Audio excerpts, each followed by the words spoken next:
जहां भी देखो बेरोजगार युवा आपको मिलेंगे। और जब मैं, भैया एक सेकंड बोलने दीजिए, और जब मैं उनसे पूछता था, अच्छा रेलवे स्टेशन में मुझे एक युवा मिलता है, कुली जो कपड़े पहनते हैं, लाल रंग के कपड़े पहनते हैं, लाल रंग के कपड़े पहनते हुए मुझे मिलता है। मैंने बातचीत शुरू की,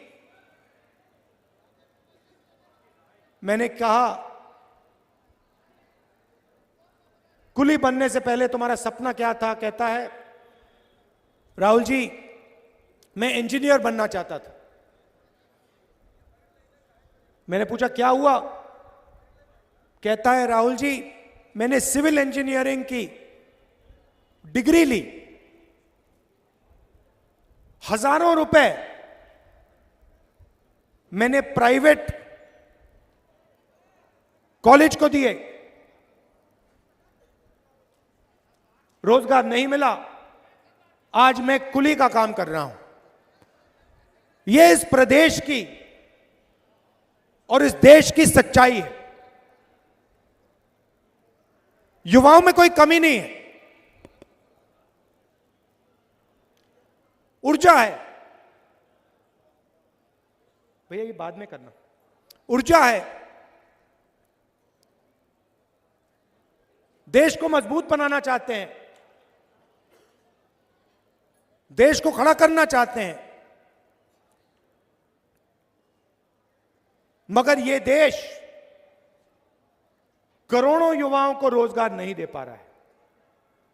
तो सवाल उठता है यह हो क्यों रहा है? युवाओं में कोई कमी नहीं है।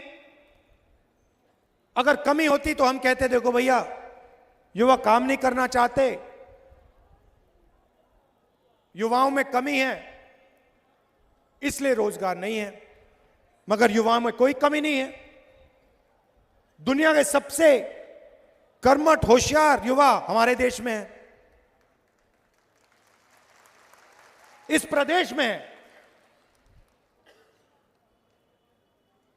लाखों युवाओं से मैं मिला हूं, कोई कमी नहीं है।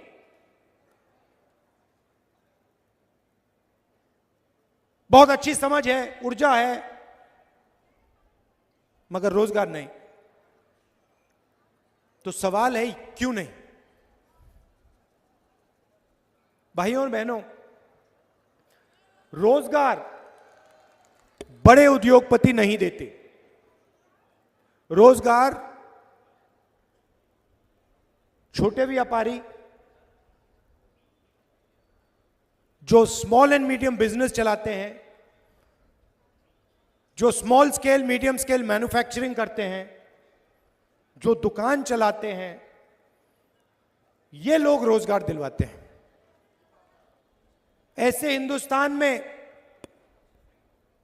पहले लाखों छोटे छोटे यूनिट हुआ करते थे। कोई लोहे का काम करता था, कोई छोटी ऑटो कंपोनेंट्स का काम करता था, मैन्युफैक्चरिंग करता था। छोटे छोटे छोटे छोटे लाखों यूनिट्स थे, ये हमारे युवाओं को रोजगार देते थे।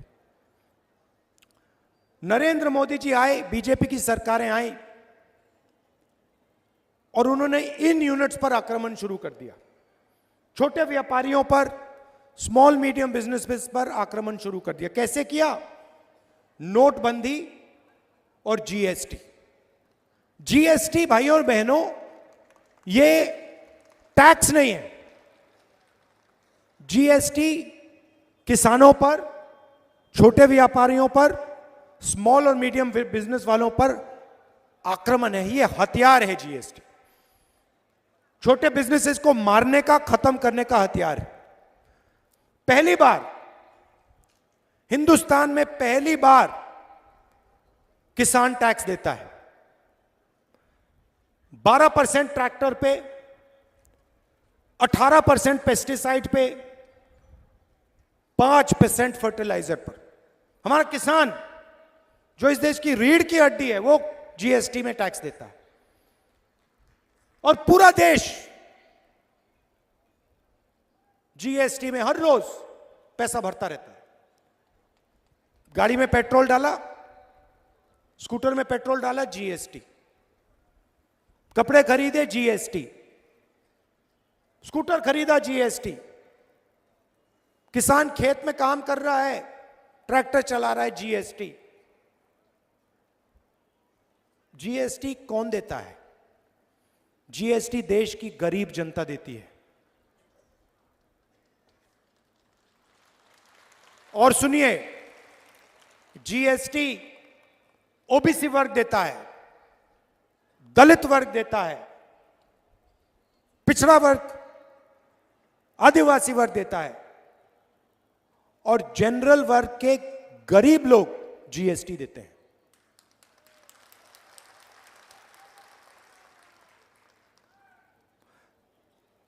तो बीजेपी की सरकारें क्या करती हैं? आपसे जीएसटी लेती हैं, गरीबों से, और बैंक का पूरा पैसा 3-4 उद्योगपतियों को पकड़ा देती है। अदानी, अंबानी, वो 4-5 लोग हैं। अब मैं आपसे पूछता हूं, 2 तरीके की सरकार होती है। एक सरकार होती है जो गरीबों के जेब में पैसा डालती है, दूसरी सरकार होती है जो 2-3 बड़े उद्योगपतियों की जेब में पैसा डालती है। तीसरी सरकार नहीं होती, बस 2 टाइप की होती है। अब देखिए, कांग्रेस पार्टी ने मनरेगा दिया। मनरेगा गरीबों के जेब में पैसा है, अमीरों के जेब में पैसा है? भोजन का अधिकार गरीबों के जेब में, अमीरों के जेब में? नोटबंदी, जीएसटी, काले जो कानून लाए थे नरेंद्र मोदी किसान के खिलाफ, अमीरों के जेब में पैसा, गरीबों के जेब में पैसा। ये फर्क है। तो मध्य प्रदेश में क्या हुआ है? मध्य प्रदेश की जो नींव थी, जो फाउंडेशन था, जैसे किसी भी इमारत में नींव होती है, उस नींव को बीजेपी ने उखाड़ के फेंक दिया है, उठा के फेंक दिया है, खत्म कर दिया। नींव कौन है? नींव किसान है, नींव मजदूर है, नींव बेरोजगार युवा है, छोटे दुकानदार हैं, स्मॉल और मीडियम बिजनेस जो चलाते हैं वो हैं। और इन सबको पिछले 15 साल यहां पे बीजेपी ने खत्म कर दिया है। छोटा सा आपको उदाहरण देना चाहता हूं। पास में छत्तीसगढ़ है। कुछ दिन पहले कैंपेन में मैं 10-15 किसानों से मिला और मैंने एक किसान से सवाल पूछा। मैंने पूछा, भैया एक बात बताओ, आपकी जमीन, उसकी जमीन पास में थी। मैंने कहा, भैया बताओ, ये आपकी जो जमीन है इसका रेट क्या है? मैं हैरान हो गया। किसान मुझे कहता है, राहुल जी मुझे रेट नहीं मालूम। मैंने कहा, भाई तुम्हें रेट नहीं मालूम? तुम्हें रेट क्यों नहीं मालूम? अपनी जमीन की रेट क्यों नहीं मालूम? कहता है, राहुल जी मैं तो इसको कभी बेचूंगा नहीं, मैं बेचना नहीं चाहता जमीन को। अगर मैं बेचना नहीं चाहता तो रेट का क्या मतलब? तो मैंने कहा, बेचना क्यों नहीं चाहते हो? कहता है, राहुल जी मुझे यहां पे धान के लिए 3,200 रुपए प्रति क्विंटल मिलता है। बीजेपी की सरकार थी, डर लगता था, कर्जे में जीता था। रोज मुझे यह नहीं मालूम होता था कि कब आत्महत्या करने की जरूरत पड़ जाए। भाइयों और बहनों, मध्य प्रदेश में 18,000 किसानों ने आत्महत्या की है पिछले 18 साल।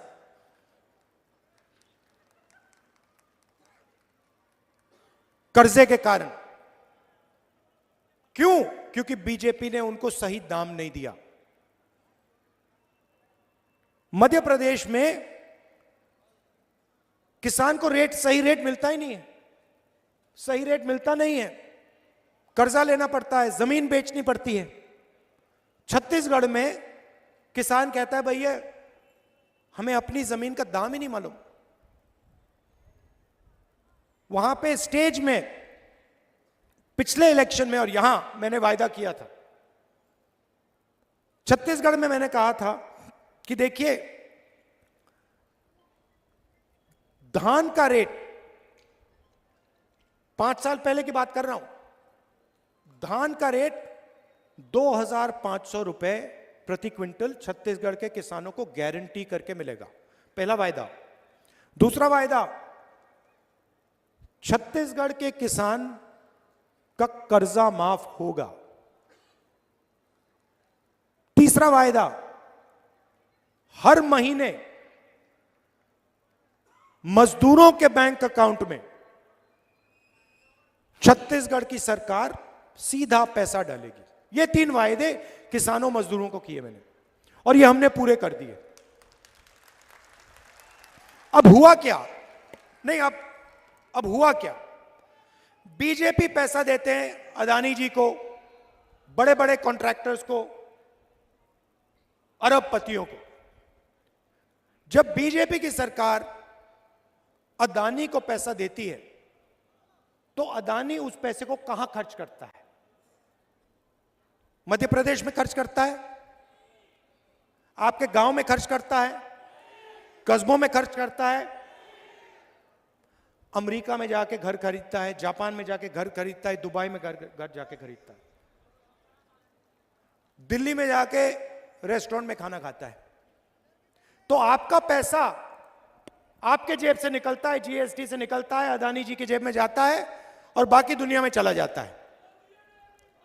और जब हम किसानों को पैसा देते हैं, मजदूरों को पैसा देते हैं, तो किसान क्या करता है?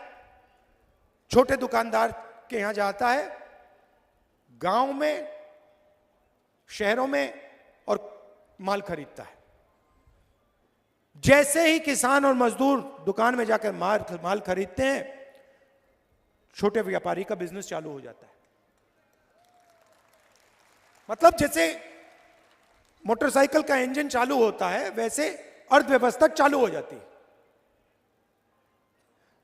तो आज मध्य प्रदेश में किसान डरा हुआ है, मजदूर डरा हुआ है, छोटा दुकानदार डरा हुआ है, छोटे व्यापारी डरे हुए हैं, क्योंकि आपकी जो अर्थव्यवस्था है उसका इंजन चालू नहीं है। और इस भाषण में आपको यह बताना चाहता हूं कि हमारा लक्ष्य जो हमने छत्तीसगढ़ के किसानों के लिए किया है, वो हम मध्य प्रदेश के किसानों और मजदूरों और छोटे दुकानदारों के लिए करना चाहते हैं।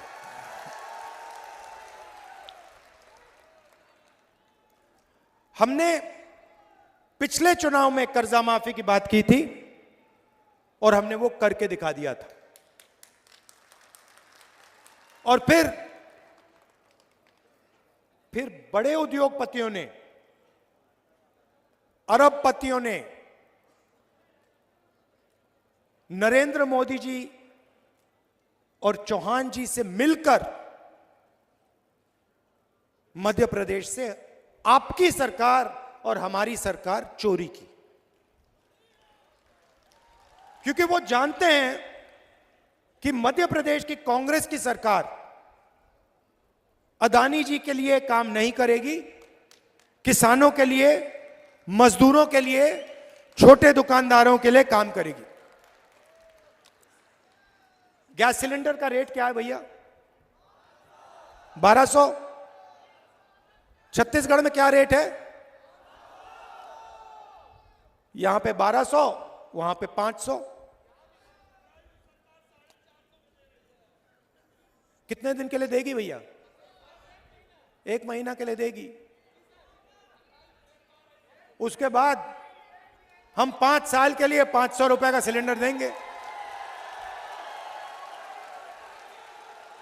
क्योंकि हम जानते हैं जब तक हमने जनता की जेब में पैसा नहीं डाला, जब तक हमने जनता की जेब में पैसा नहीं डाला, तब तक मध्य प्रदेश पैरों पर नहीं खड़ा हो सकता। मैंने छत्तीसगढ़, कर्नाटक के चीफ मिनिस्टर से साफ कह दिया और मध्य प्रदेश में भी यही कहूंगा, जितना पैसा बीजेपी ने अदानी और बड़े अरबपतियों को दिया है, उतना पैसा कांग्रेस पार्टी की सरकार सबसे गरीब लोगों को देने जा रही है।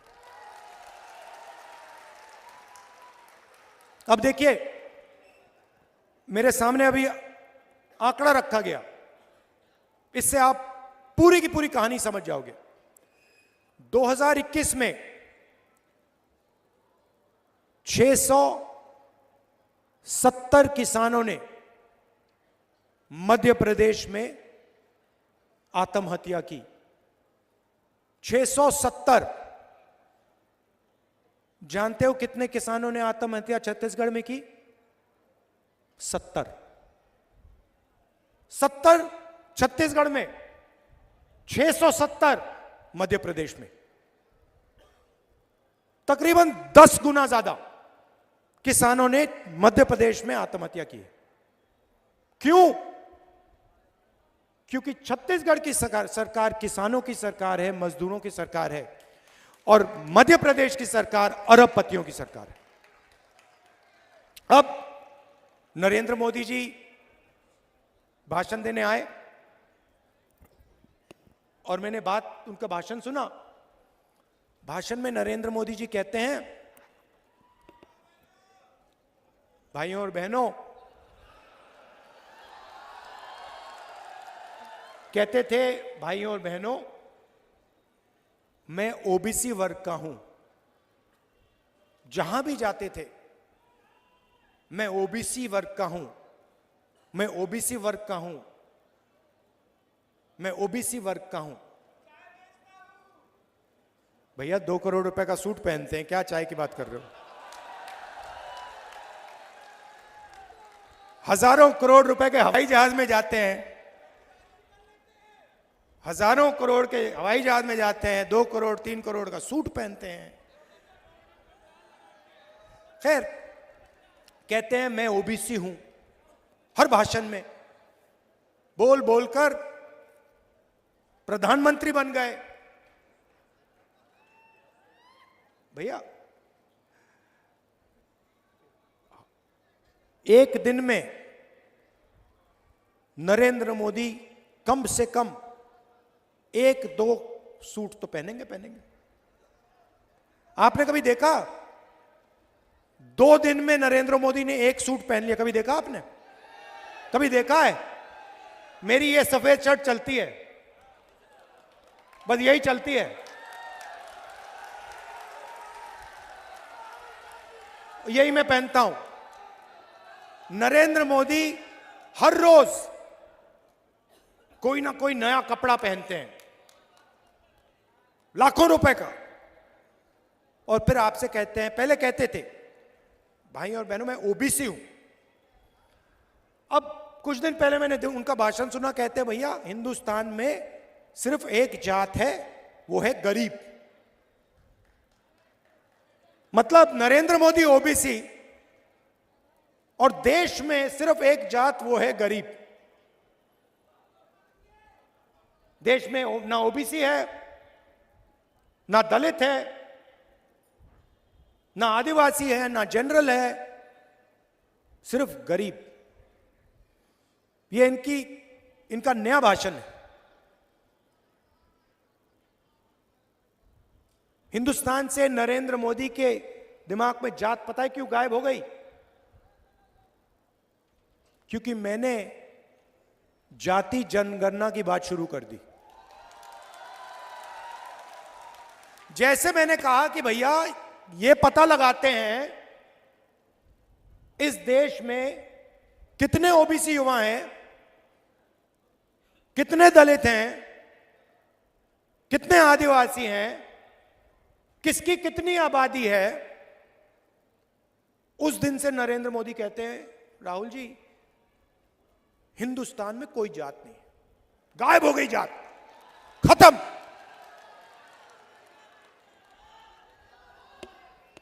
क्यों? क्योंकि वो ओबीसी युवाओं को, दलित युवाओं को, आदिवासी युवाओं को, जनरल युवाओं को देश की सच्चाई नहीं बताना चाहते।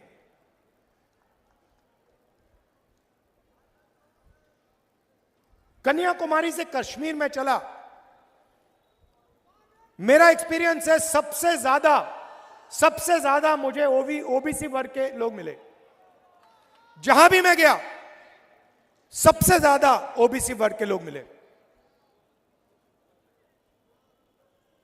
अंदाजे से कहता हूं कम से कम हिंदुस्तान में 50% ओबीसी वर्ग है, अंदाजे से कहता हूं। तो नरेंद्र मोदी जी कहते हैं, शिवराज चौहान जी कहते हैं कि मध्य प्रदेश में ओबीसी की सरकार चल रही है। मैंने आपके लिए आंकड़ा निकाला है। मध्य प्रदेश की सरकार को, दिल्ली की सरकार को एमएलए नहीं चलाते। मध्य प्रदेश दिल्ली की सरकार को सरकारी अफसर चलाते हैं, आईएएस के लोग चलाते हैं। सही?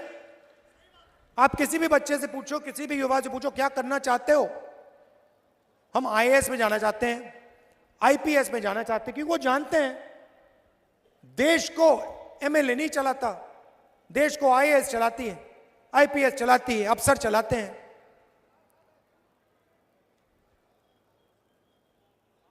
तो मैंने सवाल पूछा, मध्य प्रदेश को 53 सेक्रेटरी चलाते हैं, सरकारी अफसर हैं। मध्य प्रदेश का पूरा बजट जो है इसको ये 53 लोग बांटते हैं। तो मैंने पता लगाया मध्य प्रदेश में ओबीसी की सरकार है, मैंने सुना है ओबीसी की सरकार है।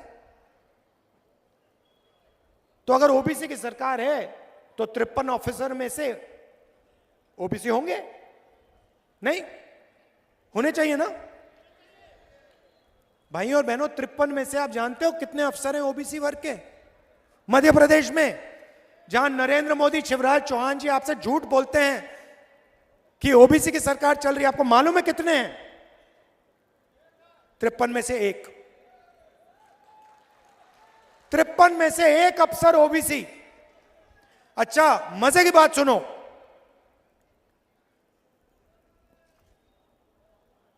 तिरपन में से एक ओबीसी। अगर मध्य प्रदेश का बजट 100 रुपए का है तो ओबीसी अफसर जो है वो सिर्फ 33 पैसे पर निर्णय लेता है। मतलब ओबीसी 50%, आपकी आबादी 50%, आपकी भागीदारी 100 रुपए में से 33 पैसा।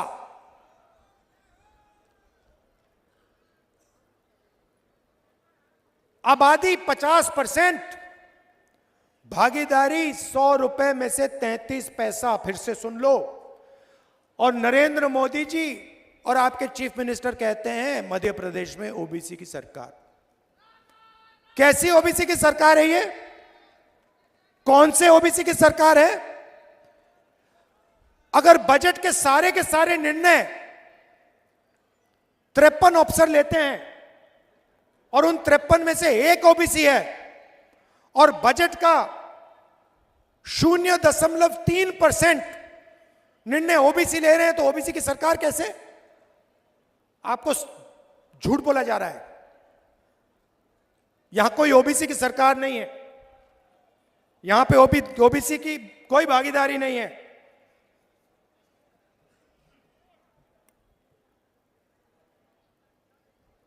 इसीलिए नरेंद्र मोदी जी ने अब कहा है कि हिंदुस्तान में अब सिर्फ एक ही जात है, वो है गरीब। क्योंकि नरेंद्र मोदी आपको सच्चाई नहीं बताना चाहते। नरेंद्र मोदी हिंदुस्तान की सच्चाई ओबीसी वर्ग को नहीं बताना चाहते, और मैं हिंदुस्तान की सच्चाई ओबीसी वर्ग को बताना चाहता हूं। मैं ओबीसी वर्ग को कहना चाहता हूं कि आपकी आबादी 50%, आपकी भागीदारी 0.3%। शर्म की बात है। नरेंद्र मोदी इस बात को छुपाना चाहते हैं।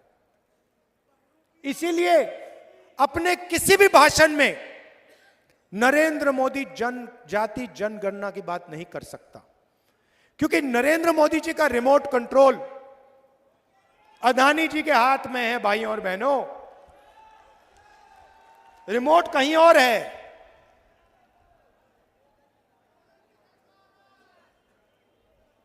टीवी यहां आपके सामने, रिमोट कहीं और। सच्चाई। तो जैसे ही मध्य प्रदेश की सरकार आएगी, हमारा पहला कदम जाति जनगणना सर्वे मध्य प्रदेश में, और जैसे ही हमारी सरकार दिल्ली में आएगी, नेशनल जाति जनगणना कांग्रेस पार्टी करके दे देगी। होगा क्या? बात समझिए। किसी को चोट लगती है, किसी को पैर में चोट लगती है, पहला काम आप अस्पताल जाते हो, पहला काम होता है भैया एक्सरे करिए। डॉक्टर कहता है जाके एक्सरे करो। एक्सरे के बाद पता लग जाता है कि टांग टूटी हुई। जाति जनगणना देश का एक्सरे है। एक्सरे के बाद हर आदिवासी को, हर दलित को, हर ओबीसी को, हर जनरल कास्ट के युवा को पता लग जाएगा मेरी आबादी इस देश में कितनी है, मेरी भागीदारी कितनी होनी चाहिए। और फिर मध्य प्रदेश और देश का सच्चा विकास शुरू हो सकेगा। जिस दिन तक जाति जनगणना नहीं होगी, तब तक पिछड़ी जातियों को भागीदारी नहीं मिल सकती। यह सच्चाई है और यह क्रांतिकारी काम है। इससे देश बदल जाएगा, करोड़ों लोगों की जिंदगी बदल जाएगी। मैं उदाहरण देता हूं आपको छोटा सा, जिससे आप पूरी बात समझ जाएंगे।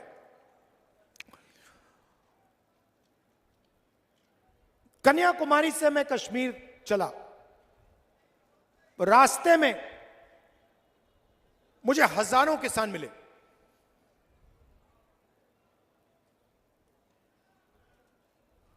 तूफान आया, उनका नुकसान हुआ। मैंने उनसे पूछा, और मैं एक की बात नहीं कर रहा हूं, मैं हजारों किसानों की बात कर रहा हूं। मैंने उनसे पूछा, भैया एक बात बताओ, ये जो फसल बीमा योजना है, जब आपके खेत में नुकसान हुआ, क्या इसका पैसा आपको मिला? हजारों किसानों ने मुझे कहा कि राहुल जी, जब नुकसान हुआ हम ईमेल करते रहे, फोन लगाते गए, कुछ नहीं हुआ, पैसा गायब हो गया। हजारों किसानों ने। अब सुनिए होता क्या है। बीमा योजना का पैसा 35,000 करोड़ रुपए, हिंदुस्तान की सरकार ने 20,000 करोड़ रुपए दिए, स्टेट की सरकार ने 10,000 करोड़ रुपए दिए, किसानों ने तकरीबन 3-4 हजार करोड़ रुपए दिए। यह किसका पैसा है? यह गरीबों का पैसा है, जीएसटी से आया। आपने पेट्रोल खरीदा, जीएसटी भरी। किसान ने ट्रैक्टर खरीदा, जीएसटी भरी। फर्टिलाइजर खरीदा, जीएसटी भरी। जीएसटी से पैसा आया। जीएसटी से पैसा आया, सरकार ने पैसा बीमा योजना में डाला। आप जानते हो बीमा योजना का पैसा कहां गया? 16 कंपनी के पास। 16 कंपनियों को हिंदुस्तान की सरकार ने पूरा का पूरा बीमा का पैसा पकड़ा दिया। और जब आपको जरूरत पड़ी, आपका पैसा था, सरकार का पैसा नहीं था, मध्य प्रदेश की जनता का पैसा था, पिछड़ों का पैसा था, दलितों का पैसा था, आदिवासियों का पैसा था। जब आपको पैसे की जरूरत पड़ी, 16 कंपनियों ने आपसे कहा भैया नहीं मिलेगा, नहीं देंगे, आपका नुकसान नहीं हुआ। आप कह रहे हो कि ओला गिरा, ओला नहीं गिरा। आप कह रहे हो कि तूफान आया, तूफान नहीं आया। आप जानते हो, मैं जानता हूं, मध्य प्रदेश के किसान जानते हैं, पूरा का पूरा पैसा 16 कंपनी में गया। अब मैं आपसे सवाल पूछना चाहता हूं, 16 कंपनी में ओबीसी कितने, दलित कितने, आदिवासी कितने? 0। उसमें एक भी नहीं है। तो हुआ क्या? ओबीसी, दलित, आदिवासी के जेब में से पैसा निकाला गया और सीधा वो पैसा 16 कंपनीज में गया। अच्छा, अगर 16 कंपनी में दलित, आदिवासी, पिछड़े लोग होते तो मैं कहता ठीक है भैया, पिछड़ों की जेब से गया, दलितों की जेब से गया, आदिवासियों की जेब से गया। 16 कंपनी है, उसमें आदिवासी लोग काम करते हैं, दलित लोग काम करते हैं, ओबीसी लोग काम करते हैं, ठीक है। मगर आपका तो उसमें एक आदमी नहीं है, एक आदमी नहीं है। तो आपके जेब में से पैसा जा रहा है, 16 कंपनी के जेब में जा रहा है। आप देखते रहो। आपको बात समझ नहीं आ रही भैया, हो क्या रहा है ये? हमने बीमा का पैसा भरा, जब नुकसान हुआ कहते नहीं है। यह सच्चाई है। और नरेंद्र मोदी जी का एक ही काम है, ओबीसी वर्ग की जो सच्ची आबादी है, वो ओबीसी वर्ग को ना पता लग जाए, यह नरेंद्र मोदी का काम है। और मेरा काम है कि ओबीसी वर्ग को पता लग जाए इस देश में कितने ओबीसी हैं, कौन सी जात के ओबीसी हैं। मैं जाति जनगणना को करके दिखा दूंगा। मोदी जी कुछ भी करें, कितने भी भाषण दें, जाति जनगणना होगी। जैसे हमने छत्तीसगढ़ में वायदा किया था, यहां कर्जा माफी का वायदा किया था, कर्जा माफी होगी। छत्तीसगढ़ में 3,200 रुपए धान के लिए मिलता है, हमने वायदा किया था मिलेगा। मैं आपको यहां से गारंटी कह रहा हूं, जाति जनगणना होगी, कांग्रेस पार्टी करके दिखा देगी। आप सबका दिल से धन्यवाद, नमस्कार, जय हिंद।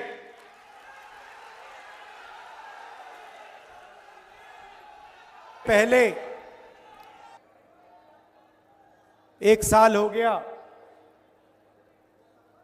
मैं कन्याकुमारी से कश्मीर तक 4000 किलोमीटर आपके साथ, देश की जनता के साथ पैदल चला।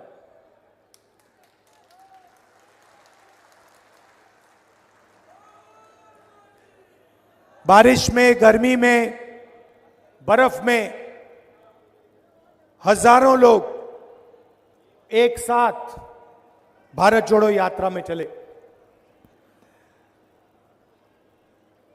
बहुत सारे लोगों से बातचीत हुई, लाखों युवाओं से मिला, किसानों से मिला, मजदूरों से मिला, छोटे व्यापारियों से मिला। और जब भी मैं किसी युवा से मिलता था, मैं उससे 2 सवाल पूछता था। क्या पढ़े हो